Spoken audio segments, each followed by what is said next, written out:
और एक बार फिर बात करेंगे पाकिस्तान स्टॉक एक्सचेंज की, जहां आए रोज़ नए रिकॉर्ड बन रहे हैं और अब 100 इंडेक्स 91,000 की सतह अबूर कर गया है।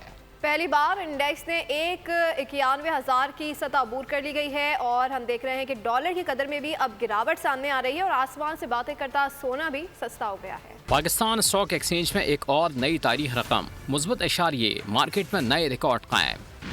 इंडेक्स पहली मरतबा 91,000 की सतह अबूर कर गया। कारोबार के अख्ताम पर इंडेक्स प्रॉफिट टेकिंग के बाद 201 पॉइंट्स इजाफे पर बंद हुआ।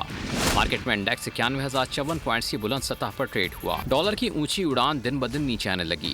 कारोबारी हफ्ते के आगाज में अमरीकी डॉलर 4 पैसे सस्ता हुआ। डॉलर 277 रुपये 64 पैसे से कम होकर 277 रुपये 55 पैसे पर ट्रेड होने लगा। सोने की बेलगाम कीमतों को भी ब्रेक लगा।